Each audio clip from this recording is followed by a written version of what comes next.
నమస్తే శ్రీమాత్రే నమః శ్రీ గురుభ్యో నమః. జూన్ నెల 24 2025 మంగళవారం నాటి పంచాంగం ప్రకారము శ్రీ విశ్వావసునామ సంవత్సరం ఉత్తరాయణం గ్రీష్మ ఋతువు జ్యేష్ఠ మాసం కృష్ణపక్షం. ఈ రోజు సూర్యోదయ సమయము తెల్లవారి 5 గంటల 47 నిమిషాలకు, సూర్యాస్తమ సమయం సాయంత్రం 6 గంటల 49 నిమిషాలకు. ఈ రోజు తిథి చతుర్దశి రాత్రి 7 గంటల 1 నిమిషం వరకు. తదుపరి అమావాస్య తిథి ప్రవేశము. నక్షత్రం రోహిణి మధ్యాహ్నం 12 గంటల 54 నిమిషముల వరకు. తరువాత మృగశిర నక్షత్ర ప్రవేశము. ఈరోజు వర్జం సాయంత్రం 5 గంటల 59 నిమిషాల నుంచి రాత్రి 7 గంటల 26 నిమిషముల వరకు. దుర్ముహూర్త సమయము రాత్రి 11 గంటల 12 నిమిషాల నుంచి రాత్రి 11 గంటల 56 నిమిషముల వరకు. రాహుకాల సమయం మధ్యాహ్నం 3 గంటల 34 నిమిషాల నుంచి సాయంత్రం 5 గంటల 12 నిమిషముల వరకు. యమగండ కాలం ఉదయం 9 గంటల 3 నిమిషాల నుంచి ఉదయం 10 గంటల 40 నిమిషాల వరకు. బ్రహ్మముహూర్త సమయం తెల్లవారుజామున 4 గంటల 11 నిమిషాల నుంచి తెల్లవారి 4 గంటల 59 నిమిషముల వరకు. అమృత గడియలు ఉదయం 9 గంటల 59 నిమిషాల నుంచి 11 గంటల 59 నిమిషముల వరకు. అభిజిత్ ముహూర్తము ఉదయం 11 గంటల 52 నిమిషాల నుంచి 12 గంటల 44 నిమిషముల వరకు. ఇది నేటి పంచాంగం. నమస్తే. తదుపరి రాశి తులారాశి. ఈ రాశి వారి యొక్క గ్రహస్థితులు సూర్యుడు 9వ ఇంట ఉండడం వల్ల ధార్మికమైన కార్యక్రమాలు చేస్తారు. బుధుడు కూడా అక్కడే ఉండడం వల్ల జ్ఞానము విశ్లేషణ శక్తి పెరుగుతుంది. చంద్రుడు 5వ ఇంట ఉండడం వల్ల భావోద్వేగాలు మీలో ఎక్కువగా కనబడుతున్నాయి. కుజుడు 7వ ఇంట ఉండడం వల్ల సంబంధాలలో అంటే ఏ రిలేషన్ అయినా సరే రగడలు గొడవలు అయ్యే అవకాశం కనబడుతోంది. సానుకూలంగా స్పందించండి. శని 5వ ఇంట్లో ఉండడం వల్ల విద్యార్థులకు చదువు పట్ల నిరాసక్తత ఏర్పడే అవకాశం కనబడుతోంది.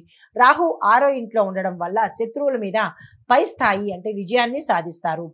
కేతు 12వ ఇంట్లో ఉండడం వల్ల దుస్వప్నాలు రావడము, నిద్ర లేకపోవడము, దుస్వప్న భయాలు వెంటాడుతూ ఉంటాయి. అయితే ఇవి గ్రహాలు ఇచ్చే ఫలితాలు. మరి మీ గోచార రీత్యా ఫలితాలు ఎలా ఉన్నాయంటే కనుక విద్యార్థులకు ఒక మోస్తరుగా ఉండే రోజు. వాదనలకు మీరు దూరంగా ఉండాలి. ఎవరైనా సరే ఈ రాశిలో ఉండేవారు జీవితం మీద ధైర్యంగా ముందుకు సాగితేనే తప్ప శుభ పరిణామాలు శుభ ఫలితాలు పొందలేరు. అయితే దంపతుల మధ్య చిన్న చిన్న మాటలు తేడాలు వచ్చే అవకాశం కనబడుతోంది. జాగ్రత్తలు తీసుకోండి. ధ్యాన చింతన వల్ల కొంత ప్రశాంతత ఏర్పడే అవకాశం కనబడుతోంది. అదే మీకు చెప్పదగిన పరిహారము ఓం మహాలక్ష్మి చ విద్మహే అనే మంత్రాన్ని లేదా ఓం కమలే కమలాలయాయై నమః అనే మంత్రాన్ని కానీ మీ వీలైనన్ని సార్లు చదువుకునే ప్రయత్నం చేసుకోండి. శుక్రవారం రోజు లేత గులాబీ వస్త్రాన్ని ధరించే ప్రయత్నం చేసుకోండి. గోమాతకు మీ చేత్తో మీరే ఏదైనా ఆహారాన్ని తినిపిస్తే కనుక జాతకంలో ఉండే దోషాలను సానుకూలంగా అంటే దోషాలను తొలగించుకొని సానుకూలమైన ఫలితాలు పొందే అవకాశం కనబడుతోంది. నమస్తే. తదుపరి రాశి వృశ్చిక రాశి. ఈ రాశి వారి యొక్క గ్రహస్థితులు సూర్యుడు 8వ స్థానంలో ఉండడం వల్ల అనుకోని మార్పులు గోచరిస్తున్నాయి. బుధుడు కూడా అక్కడే ఉండడం వల్ల రహస్యాలు బయటపడే అవకాశము, వాటి మీద ప్రభావం చూపించే అవకాశము కనబడుతోంది. చంద్రుడు 4వ ఇంట్లో ఉండడం వల్ల ఇంట్లో సమస్యలు తలెత్తుతాయి. కుజుడు 6వ ఇంట్లో ఉండడం వల్ల శత్రువుల మీద విజయాన్ని సాధిస్తారు. శని 4వ ఇంట్లో ఉండడం వల్ల స్థిరాస్తుల విషయంలో జాగ్రత్తలు తీసుకోవాలి. రాహువు 5వ ఇంట ఉండడం వల్ల ప్రేమ సంబంధాలలో జాగ్రత్తలు తీసుకోండి. అయితే కేతు 11వ స్థానంలో ఉండడం వల్ల లాభాలు మీకు ఆలస్యంగా కనపడతాయి. ఇవి గ్రహాలు ఇచ్చే ఫలితాలు. మరి మీ గోచారం ఇచ్చే ఫలితాలు ఎలా ఉంటాయంటే ఇంటి విషయాలలో ప్రాధాన్యత చూపించండి. మాతృ సంబంధిత బాధ్యతలు మీకు ఎక్కువగా అయ్యే అవకాశం కనబడుతోంది. వ్యాపార పట్ల చూసినట్టయితే కనుక శ్రమ అధికంగా ఉంటుంది. అయినప్పటికీ ఫలితాలు పొందుతారు. విద్యార్థులకు ఫలితాలు మిశ్రమంగా ఉండబోతున్నాయి. పెద్దగా ఆశించినంత ఉండవు. శత్రువుల మీద విజయం సాధించే అవకాశం ఈ రోజు కనబడుతోంది. మీకు చెప్పదగిన పరిహారము ఓం అంగారకాయ నమః అనే మంత్రాన్ని వీలైనన్ని సార్లు చదువుకోండి. మంగళవారం గుడికి వెళ్ళి మీ యథాశక్తి ఏదైనా దానం ఇచ్చినట్టయితే సానుకూలమైన ఫలితాలు పొందుతారు. నమస్తే. తదుపరి రాశి ధనస్సు రాశి. ఈ రాశి వారి యొక్క గ్రహస్థితులు చూసినట్టయితే సూర్యుడు 7వ ఇంట ఉన్నారు.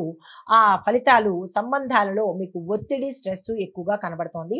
బుధుడు కూడా అక్కడ ఉండడం వల్ల మీరు కొంత డిప్లొమసీని అలవాటు చేసుకోవాలి. అంటే అలవాటు అంటే ప్రతిరోజు కాదు, ఈ ఒక్క రోజు డిప్లొమాట్‌గా వ్యవహరించే ప్రయత్నం చేసుకోండి.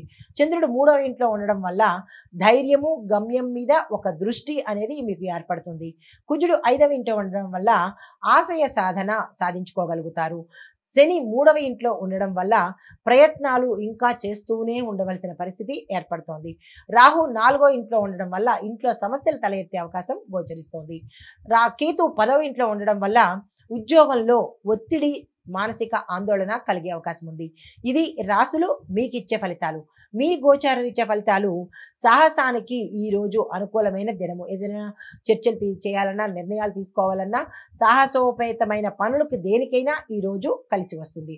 మీ యొక్క పెద్ద యజమానితో అంటే మీ వ్యాపారంలో కానీ లేదంటే మీరు పనిచేసే సంస్థల్లో మీ పై అధికారులతో మంచిని, సహనము పాటించే ప్రయత్నం ఈరోజు చేసుకోండి. ఇంటి సంబంధ విషయాలలో నిదానంగా నిర్ణయాలు తీసుకోండి, కానీ తొందరపడి ఏ నిర్ణయాలు తీసుకోకండి. విద్యార్థులకు ఒత్తిడి ఉన్నప్పటికీ కొంత మంచి ఫలితాలు పొందే అవకాశం కనబడుతోంది.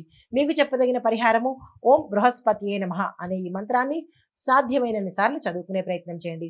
దీంతో పాటు గురువుల సేవ చేసుకోండి. అన్నదానము ఒకరికైనా ఇద్దరికైనా చేసుకున్నట్టయితే సానుకూలమైన ఫలితాలు పొందుతారు.